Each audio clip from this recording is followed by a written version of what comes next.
Playtime Toy Co. is no stranger to unethical experimentation, and this time the Bigger Bodies initiative reached an unsettling milestone.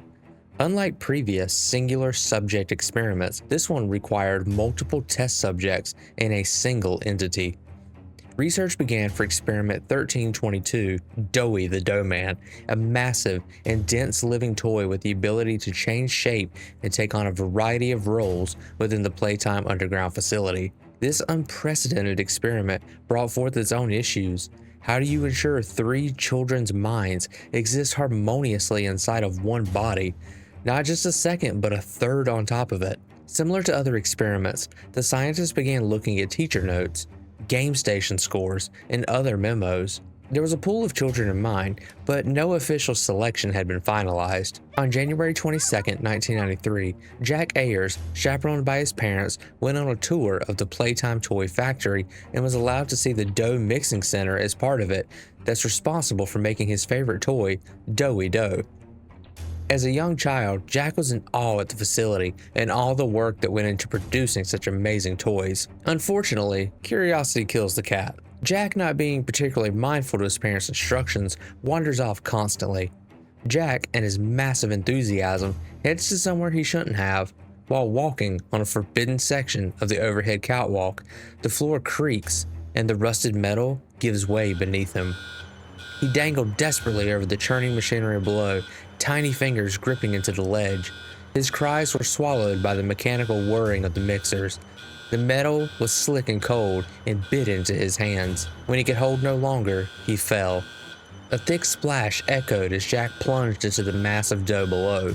The employees reacted immediately, scrambling to shut down the machinery, alarms blaring, but the damage had already happened.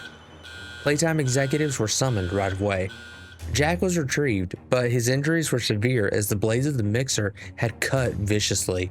The dough compound had entered his blood, his organs, every part of him was affected. Before emergency services could be called, executives from the company assured Jack's parents that Playcare, the orphanage beneath the factory, had access to a medical facility that could provide faster and better care than any local hospital. Of course, this was more of an effort to stop the public from finding out what really happened here. Jack was rushed underground, and that was the last time the parents saw their son as he was. The scientists of Playtime weren't about to waste this opportunity of a specimen. He fit a lot of the criteria based on a basic examination, but they had no information on his personality other than his innocence and excitement observed during the tour. Jack Ayers became 1322A. Kevin Barnes and Matthew Hallard are plucked from their beds in the middle of the night, while Playcare was asleep from Catnap's iconic red gas. Most of the kids were dreaming deeply. Kevin Barnes was an aggressive and cruel child. He carried all the traits of a natural-born bully. He was quick to anger and violent at that. Even when roughhousing with friends, he would hurt them just to win. This caused his game station scores to soar in the upper echelon. Some scientists were hesitant to include Kevin in the experiment due to his violent and rageful outbursts. Neural abnormalities, they called it. They were worried that with how massive and dense the experiment would be, its power would be disastrous if stray, angry feelings from Kevin took control. The leaders of the project unfortunately left no room for debate, and Kevin became 1322B. Matthew Hallard was a bit on the other side of the scale. Below average grades and game station scores, but a natural leader. The other children would look up to him. Matthew would break up fights, help kids find resolutions, and even read to the younger kids at night. Matthew carried an air of charisma and charm that would hopefully balance out the other two and produce the best reaction. He was already 15 years old and was close to aging out of Playcare. Before he could, though, he was chosen to be 1322C. If Kevin represented power and rage, then Matthew would be leadership and calm. Hopefully the two would find balance with Jack's innocent nature. A few weeks after the experiment is completed, Jack's parents are allowed to visit.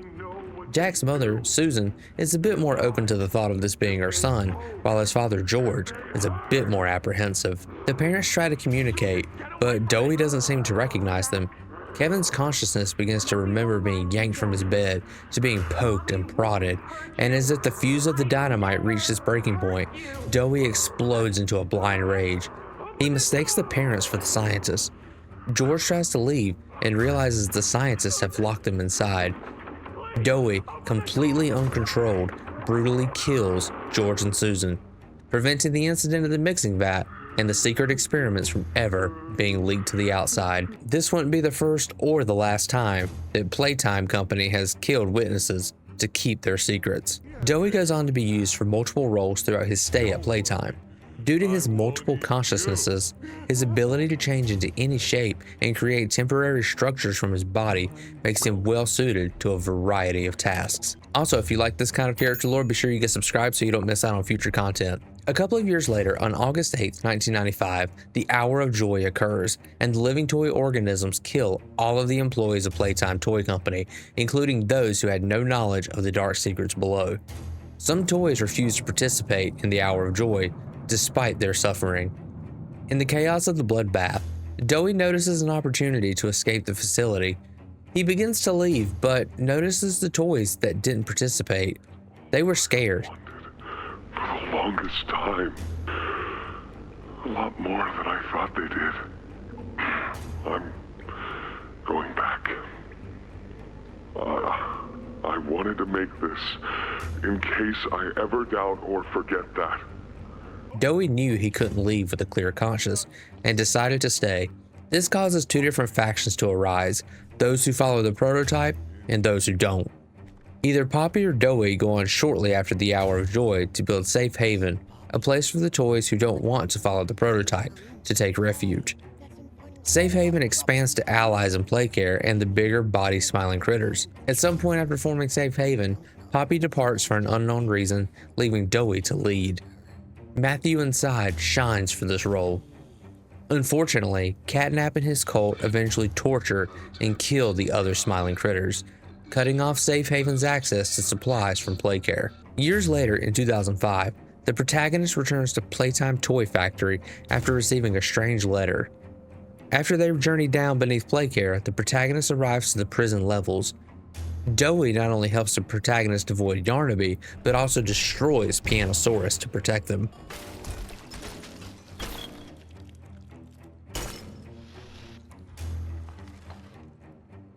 With no restrictions on his physical form, Doey is able to use his body to make pathways for the protagonist, who then meet up with Poppy and Kissy Missy and gather at Safe Haven.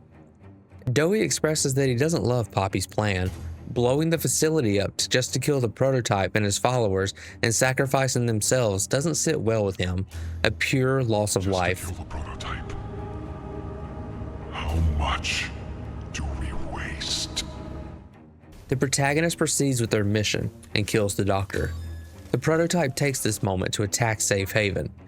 Doey fights the prototype and due to his form and strength is able to stand toe-to-toe with him.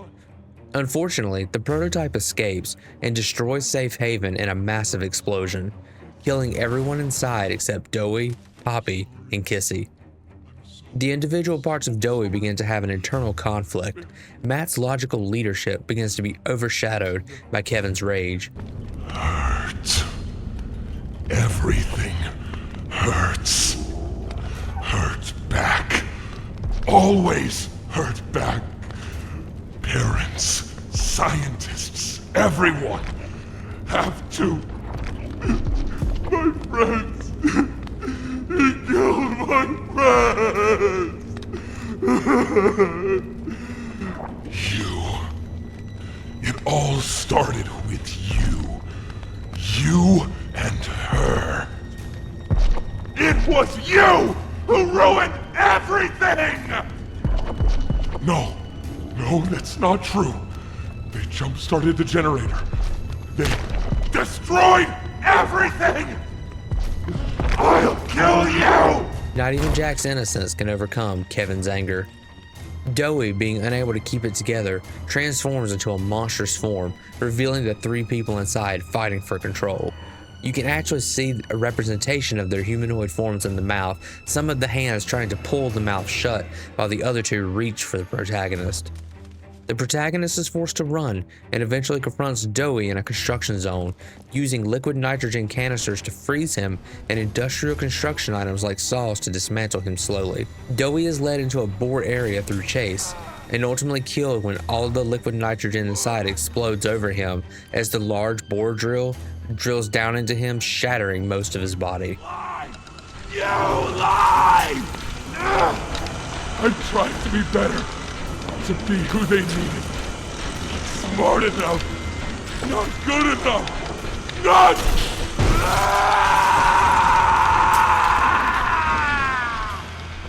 In his final moments, Doey has a moment of lucidity from the rage and tries to apologize.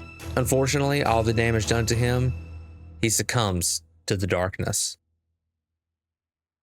Now, if you like this character chronicle on Doey the Doughman, you're going to want to go over here and check out this one I did on Catnap. Thanks for watching.